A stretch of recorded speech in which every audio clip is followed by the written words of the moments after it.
mami na lang ang ibigin ko. At aaminin ko na nainlove ako.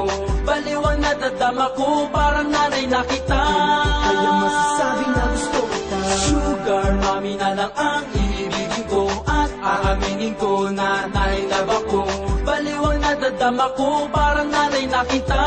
Kaya masasabi na gusto kita. Ako isa, tambay lamang napakalakas ang dating. Lahat ng kababaihan sa'king napapatingin. Ako ay napailing nang masipat ko siya. 40 anyos na babaeng napakaganda. Sexy pa at mayabang pa at dekolche pa. O saan? Imahinasyon ko'y gumana at ang utak ko'y lumawa.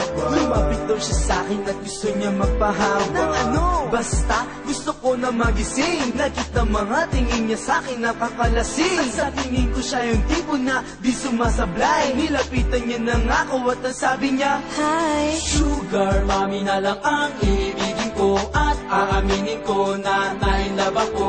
Baliwang nadadama ko, parang nanay na kita.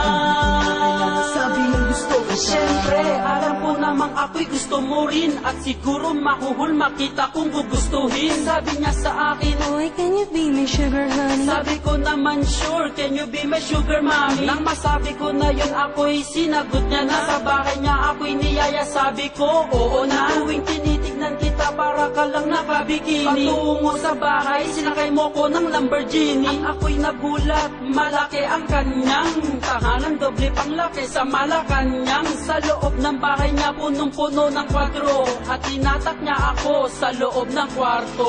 Sugar mami na lang ang ibigin ko. At aaminin ko na nainlove ako. Baliwang nadadama ko, parang nanay na kita.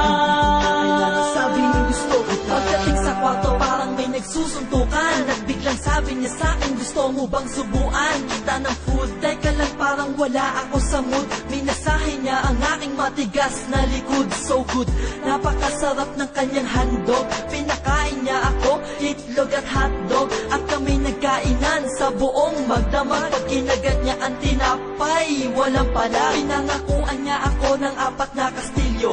12 kotseng may 4 na pasilyo. Hanggang pang-aling kong apo merong scholarship plan. Basta mamahalin ko siya ng magpakailanman. Sugar mami na lang ang ibigin ko. At aaminin ko na nainlove ako.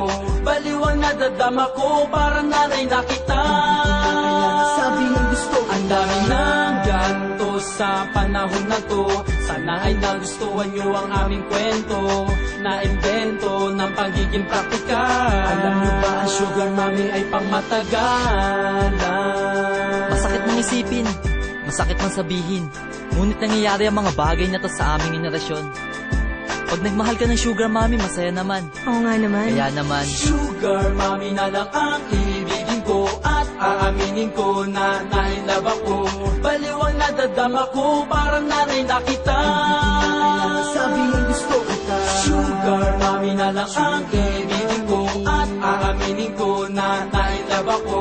Baliwang nadadama ko, parang nanay na kita.